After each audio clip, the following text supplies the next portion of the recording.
अस्सलाम वालेकुम। आज हम बात करेंगे इंटरप्रिटेशन ऑफ स्टैचूज़ की कि स्टैचूज़ की इंटरप्रिटेशन है वो कोर्ट ने किस तरह से करनी है। सबसे पहले आपको वाज़ेह रहे कि जो लॉज हैं, ये जो स्टैचूज़ हैं या जो कोई भी एक्ट है वो बनाया जाता है लेजिस्लेचर्स के थ्रू। लेजिस्लेचर्स हैं वो ही लॉज बनाते हैं और जो है ना, इसको इंटरप्रिटेशन जो करना है वो कोर्ट की ज़िम्मेदारी होती है। कोर्ट किस किस तरह से इसकी इंटरप्रिटेशन कर सकती है, मैं आगे जाके आपको बताती हूँ। सबसे पहले आपको मैं इसका थोड़ा सा इंट्रोडक्शन बताऊँगी। आपको हर चीज़ स्टेप बाय स्टेप बताने का मतलब ये है कि आपने पेपर में भी ऐसे लिखना है। उसके पहले इंट्रोडक्शन लिखना है, फिर स्टैचूज़ की मीनिंग लिखनी है, फिर उसकी डेफिनेशन लिखनी है, फिर आपने इसको रीजंस लिखना है कि स्टैचूज़ बनाने के रीजंस क्या है। देन आपने इसको वन बाय वन एक्सप्लेन करना है कि कौन कौन से रूल्स हैं जो कोर्ट इम्प्लीमेंट करता है इंटरप्रिटेशन करते हुए। तो सबसे पहले हम एक इंट्रोडक्शन देखते हैं। Interpretation is the process by which the court ascertain the meaning of statues.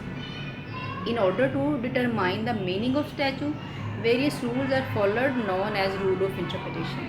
कि वो फिर कोर्ट जो भी रूल्स जो है वो अप्लाई करेगा इंटरप्रिटेशन के लिए, हम उसे कहेंगे रूल ऑफ इंटरप्रिटेशन। अब हम देख लेते हैं what is the meaning of interpretation. Black's Law Dictionary के मुताबिक interpretation is a process by which court ascertain the meaning of statutes by medium of authoritative form. यानी कि उसके कोर्ट के पास ये एक अथॉरिटी है कि वो उसके जो स्टैचूज़ हैं उसकी मीनिंग को डिटरमाइन कर सके। Definition of statutes according to Salmond, it is a will of state expressed by legislature although initiated and expounded by the court. कि ये जो स्टैचूज़ हैं वो विल है स्टेट की, जो लेजिस्लेचर्स बनाते हैं, लेकिन इसको इनिशिएट या जो एक्सप्लेन करते हैं या इंटरप्रेट करते हैं वो कोर्ट है। Reasons behind interpretation of statutes. Following are the reasons for which interpretation is necessary. First of all, to find out the intention of legislatures. फ़र्ज़ करें कहीं पे कोई ऐसी प्रोविज़न आ जाती है स्टैचू में जिसको समझना मुश्किल है कोर्ट के लिए, या इसकी इंटरप्रिटेशन इजी नहीं है, तो वहाँ पे कोर्ट देखेगी कि लेजिस्लेचर्स ने जब ये एक्ट या स्टैचू या कुछ भी कोई ऑर्डिनेंस बनाया है तो उसके पीछे उनकी इंटेंशन क्या थी, क्या रीजंस थी इसको बनाने की। To find out exact meaning of law, जो रियल इंटेंशन है, जो उसकी एग्जैक्ट मीनिंग है रूल बनाने का, वो क्या है। For clear understanding of statues, easily समझने के लिए ज़ाहिर है जो लॉ की लैंग्वेज है वो आम जो ले मैन है उसके लिए वो समझना आसान नहीं है। जब तक इसको इंटरप्रेट ना किया जाए हर बंदा लॉ की लैंग्वेज को नहीं समझ सकता। To ascertain the application of law, to certain the application of law का मतलब है कि उसको यकीनी बनाया जाए कि जिसका पर्पज़ के लिए या जिस कानून जिस मकसद के तहत वो कानून या वो लॉ बनाया गया है उसको उसी के मुताबिक उसको जो है ना अप्लाई किया जाए। इंपॉर्टेंस ऑफ इंटरप्रिटेशन अगर हम देखें, interpretation is necessary for application of law. No law is applicable for administration of justice without interpretation.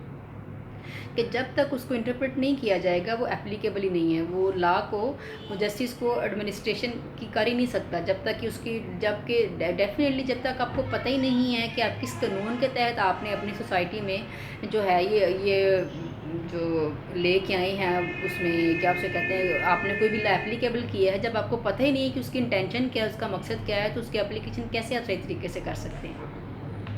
Who interpret law, of course court के पास ये अथॉरिटी है कि उसको इंटरप्रेट कर सकती है, लेकिन कोर्ट ना तो किसी भी लॉ को मॉडिफाई कर सकती है, ना ही किसी लॉ को ख़त्म कर सकती है। सिर्फ उसको इंटरप्रेशन करने का राइट है। अगर कोई मॉडिफिकेशन करनी पड़ेगी या अमेंडमेंट करनी पड़ेगी तो वो लेजिस्लेचर्स ही करेंगे, कोर्ट के पास उसकी अमेंडमेंट की अथॉरिटी नहीं है।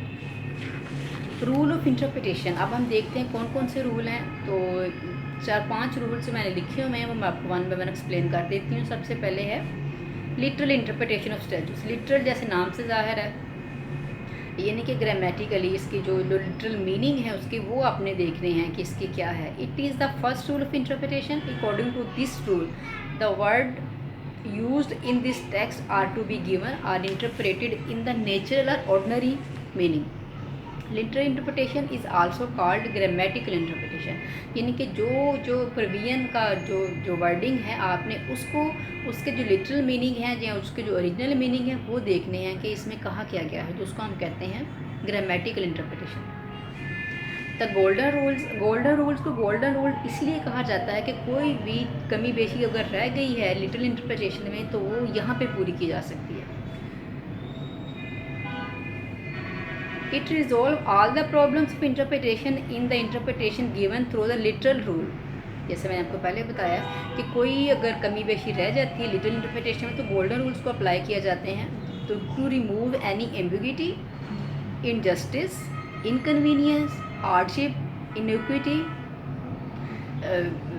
which was left due to the literal interpretation, then golden rules will be applied for the interpretation of the statutes। तो गोल्डन रूल में जो है वो जो कोर्ट है उसको इतनी जो है वो फ्रीडम या लिबर्टी या इतनी आज़ादी दी जाती है कि उसको जहाँ पे जो कमी पेशी उनको लग रही है उसके हिसाब से उसको जो है उसको इंटरप्रेट कर दें। लेकिन इसका ये मतलब नहीं है कि वो बिल्कुल प्रोविजन के ऑपोजिट चले जाएंगे या उसको उसकी जो मीनिंग है उसको नज़रअंदाज करके खुद से कोई नई मीनिंग बना लेंगे। The mischief rule was originated in the Heydon's case in 1584। ये एक पर्सन था जिसके अगेंस्ट जथवा कोई क्राइम को कमिट उसने किया था, तो तब जो मिस्चीफ रूल है तब इसको इंट्रोड्यूस किया गया था 1584 में। In this case it was held that there are 4 things which have to be followed in the interpretation. Number 1, what was the common law before the making of an act, यानी कि ये जो उसने act जो उससे commit हुआ है उससे पहले कॉमन लॉ क्या था, उससे पहले अगर कोई बंदा ऐसा कोई काम करता था तो उसको क्या सज़ा दी जाती थी। What was the mischief for which the present statue was enacted, फिर ऐसी क्या गलती थी अगर देखें ना, अगर कोई ऐसी कोई वो ऐसा एक्ट करता है, कोई ऐसा क्राइम करता है तो उसको पनिशमेंट के लिए अगर उसके पास स्टैचूज़ हैं तो उसको नया बनाने की क्या ज़रूरत थी। अगर उन्होंने उस पर उसके बाद भी अगर कोई नया बनाया है, अगर कॉमन लॉ में वो नहीं पाई जा रही तो फिर वो क्या वजह थी, वो क्या मिसचीफ थी, उसमें क्या डिफरेंस था कि उनको नया स्टैचू बनाना पड़ा। What remedy did the parliament sought are had resolve and appointed to cure the disease of the Commonwealth. और फिर जो पार्लियामेंट है कॉमनवेल्थ की, यानी यूके में बेसिकली ये इंट्रोड्यूस हुआ था मिसचीफ रूल ना, तो क्या थी वैसी क्या डिजीज़, मतलब ऐसा क्या क्राइम था जिसको क्योर करने के लिए पार्लियामेंट ने जो है वो क्या रेमेडीज़ के बारे में दी है। The true reason of the remedy, और फिर उसका बेसिकली ट्रू रीज़न क्या था, यानी एग्जैक्ट उसकी इंटेंशन क्या थी कॉमनवेल्थ की। अगर उन्होंने ये कोई मिसचीफ रूल जब मतलब तभी से मिसचीफ रूल इसका नाम पड़ा है जब से उन्होंने हिस्ट्री को देखा कि जब ये क्राइम बना या जब ये क्राइम हुआ तो क्यों कॉमनवेल्थ की पार्लियामेंट ने इसकी ज़रूरत को महसूस किया कि हमें इसके ऊपर एक नया रूल बनाना चाहिए। वो मिसचीफ क्या था और फिर उनकी क्या इंटेंशन थी, फिर क्या रीज़न था इसको बनाने की, ये रेमेडी की जो है वो क्रिएट करने की क्या रीज़न थी। तो कोई ऐसी प्रोविजन अगर स्टैचूज़ में आ जाए जहाँ पे कोर्ट को लाइक अंडरस्टैंडिंग में प्रॉब्लम इंटरप्रिटेशन नहीं की जा सकती तो वो फिर मिस्री रूल अप्लाई करेंगे। देखेंगे कि जब ये रूल या स्टैचू बना है उसके पीछे क्या मिसचीफ था और फिर क्या रीज़न बनी कि जो पार्लियामेंट है उन्होंने नया जो है इसके ऊपर एक स्टैचू या एक नई प्रोविजन इसके ऊपर क्यों दी। तो ये सारी चीज़ें वो देखेंगे। और इसको ये भी कहा जा सकता है कि जब जो कोर्ट है उसको इंटरप्रिटेशन करने के लिए हिस्ट्री को जो है ना, या जो उसका बैकग्राउंड है स्टैचू का वो देखना पड़ेगा, तो उसको हम कहते हैं कि ये मिसचीफ रूल है। अब हम बात करते हैं हारमोनियस कंस्ट्रक्शन की। हारमोनियस जैसे नाम से ज़ाहिर है, हारमोनियस कहते हैं बाहमी इत्तेहाद को या मिलजुल के रहने को। तो जहाँ पे 2 प्रोविजंस किसी स्टैचूज़ में दी गई हैं और वो दोनों आपस में इनकम्पैटिबल हैं यानी अनएक्सेप्टेबल हैं, तो वहाँ पे कोर्ट क्या करेगी कि दोनों की इंटरप्रिटेशन करेगी इस तरह से कि वो दोनों को आपस में हारमनी के पॉइंट ऑफ व्यू से हारमोनियस बना देगी। तो इस तरह से करके जो है कोर्ट के पास अगर 2 ऐसी प्रोविजंस हैं जो आपस में एक दूसरे के अगेंस्ट हैं या एक दूसरे के इनकम्पैटिबल हैं, तो वहाँ पे भी कोर्ट के पास एक अथॉरिटी है कि वो अकॉर्डिंगली रीज़नेबली इसको जो है दोनों को इंटरप्रेट करे और उसके हिसाब से जो है वो उसकी जो है इंटरप्रिटेशन बन रही है वो एक्सप्लेन करे। When 2 or more provisions of the same statute are repugnant to each other, then in such a situation the court, if possible, will try to constitute the provisions in such a manner as to give effect to the both provisions of maintaining harmony between the two। कोशिश करेगी कि वो दोनों को court कोशिश करेगी कि दोनों को हारमोनियसली जो है उनकी कंस्ट्रक्शन करके उसको इंटरप्रिटेशन उनकी जो अकॉर्डिंगली सिचुएशन जो पॉसिबल है वो उसको दे। Reasonable construction.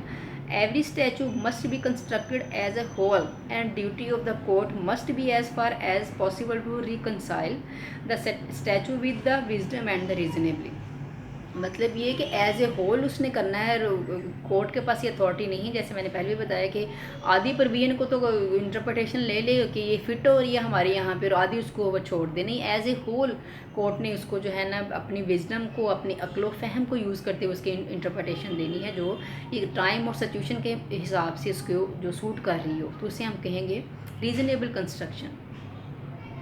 तो ये चीज़े रूल्स थे जो हमने अभी जो है डिस्कस किए हैं, और कुछ जैसे जितने भी रूल्स हैं अगर ये वहाँ पे एप्लीकेबल होंगे जहाँ पे कोई एम्बिग्यूटी है स्टेचूज़ में, जहाँ के अगर तो क्लियर प्रोविजन है वहाँ पे तो किसी भी इंटरप्रिटेशन की ज़रूरत नहीं पड़ती कोर्ट को।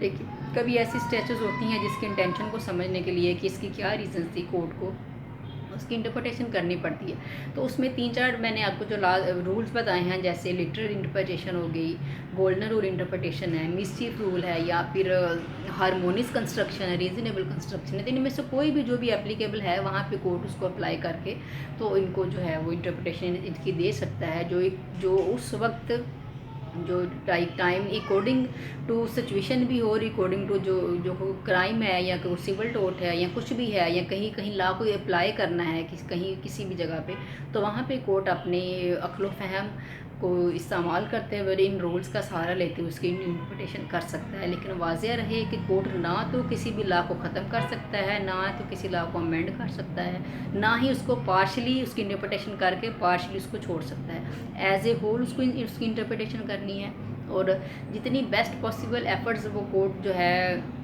यूज़ करेंगे, कर सकते हैं, वो उसको यूज़ करेंगे।